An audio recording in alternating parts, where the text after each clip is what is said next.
I need to see it down here. At that moment, Coffee whispered to him to come over. Out of trust for the Coffee, Paul slowly approached the cell, enduring the pain. Coffee grabbed Paul. His other hand was on Paul's crotch. The light bulb above his head became brighter and brighter. Then it exploded with a poof. Coffee let go of Paul and went back to the bed. He coughed loudly. Suddenly a million flying insects came out of his mouth. Paul asked him what he had done to himself, and the Coffee replied, I helped you.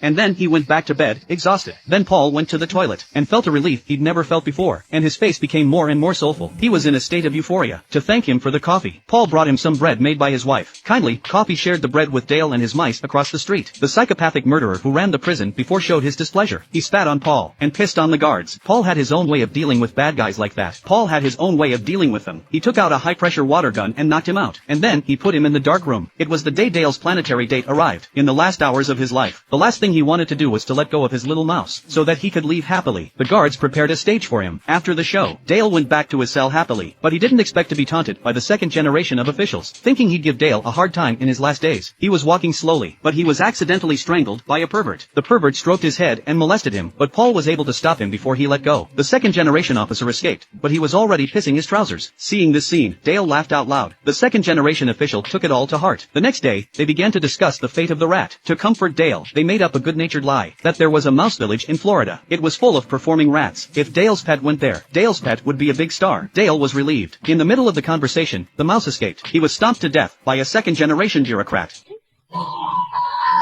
The man hands a freshly dead rat to the man in front of him. The man puts the mouse in his hand. As a glow appeared, the mouse came back to life. Now Dale can go in peace. On the day of Dale's execution, the second-generation government official was in charge. This scumbag put a dried-up sponge directly on Dale's head. Paul noticed something was wrong, but it was too late to stop the electricity from turning on. Instantly the Coffee in the prison felt the same pain. That day Paul was having afternoon tea with the warden. He learned that his wife had a serious brain tumor. There was no cure. In the evening, Paul had an idea. He poured sleeping pills into his drink, and handed it to a psychopathic murderer's lunchbox. Then they tied up the official kid, and put him in a dark room. So they took the Coffee out of the prison without telling anyone. Then they went to the warden's house. Coffee ignored the woman's threats. He went straight to the bedside. He saw that the woman was very sick. Coffee slowly kissed her. The warden behind him had a complicated expression. More and more velvet went from the woman's mouth into Coffee's mouth. The clock downstairs suddenly stopped swinging. Then the room shook violently. When all the velvet was absorbed by the Coffee, the woman is back to her old self. But this time, the Coffee didn't spit the bug out. He fell to the floor in great pain. Paul and the others took the Coffee back to the prison. They also released the second-generation officials. But when the second-generation government official came to the Coffee's door, Coffee grabbed him. He spat all the flying insects into his mouth. Afterwards, he became disorientated. When he came to the door of the psychopathic murderer, he raised his gun and killed him. Then a lot of flying insects left his body. Paul asked Coffee why he did that. Coffee did not say anything. He held Paul's hand in his. A painful memory flooded into Paul's brain. It turns out, the two girls before were killed by a psychopathic murderer. What's worse, he took advantage of their love for each other. Paul shed tears of pain. Soon it was time for Coffee's execution. Paul asked Coffee what he wanted. He'd do it all. He was waiting for Coffee to say he wanted to live, but Coffee thought it would be a good deed to free him, because he didn't want to go through all the pain of the world every day. Coffee's greatest wish was to see a film. At the film, Coffee finally smiled. On the day of the execution, Coffee sat in the electric chair. The guards beside him had already burst into tears. Paul went up to him. He held Coffee's hand tightly for the last time, just like the first time we met. Then Paul choked and said,